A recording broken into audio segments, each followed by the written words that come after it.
এক থেকে আপনি বলুন। আমি মিসেস পল। আমি হাইকোর্টের একজন উকিল। আমি হিন্দু, বিয়ে হয়েছে খ্রিস্টানের সঙ্গে। আমার মনে এই প্রশ্নটি এসেছে মানুষ হত্যার ব্যাপারে ডাক্তার সাহেবের চিন্তাভাবনা এবং ইসলামের শিক্ষার কথা শোনার পর। যদি হত্যা করা ইসলামে কঠোরভাবে নিষিদ্ধ হয়, তাহলে কেন মুসলমানদের আধ্যাত্মিক নেতারা জিহাদের নামে যে হত্যাকাণ্ড চলছে তার প্রকাশ্য সমালোচনা ও বিরোধিতা করছেন না?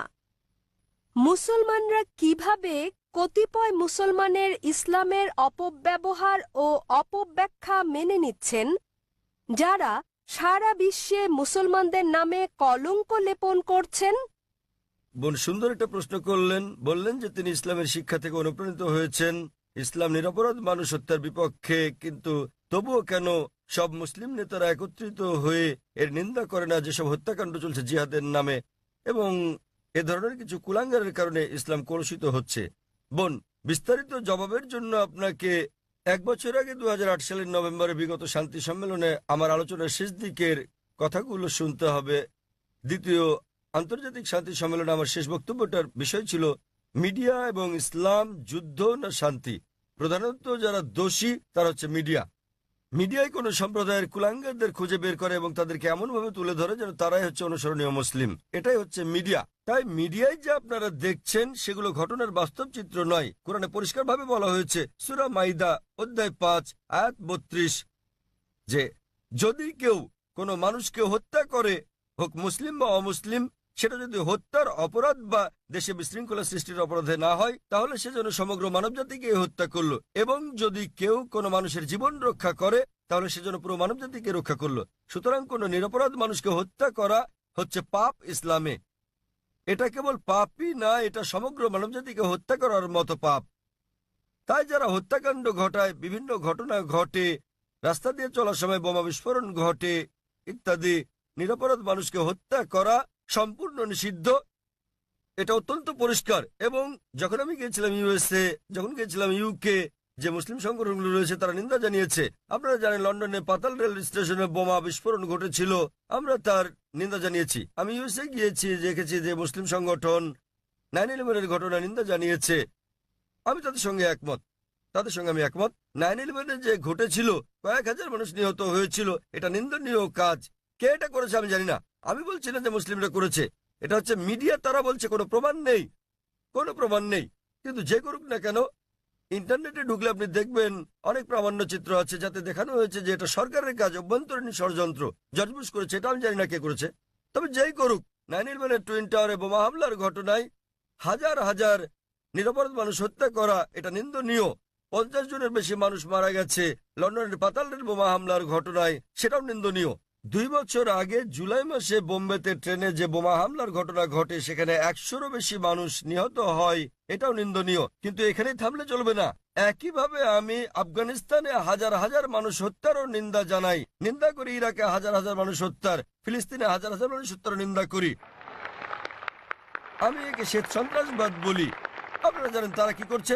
তারা ক্ষেপণাস্ত্র পাঠাচ্ছে, তারা পাঠাচ্ছে বোমা। আপনারা জানেন ফিলিস্তিনিরা তারা লড়াই করছে ইটপাটকেল দিয়ে, আর তাদেরকে বলা হচ্ছে সন্ত্রাসী। আপনারা জানেন আমেরিকা বোমা পাঠাচ্ছে, প্যাট্রিয়ট ক্ষেপণাস্ত্র, গুচ্ছ বোমা পাঠাচ্ছে।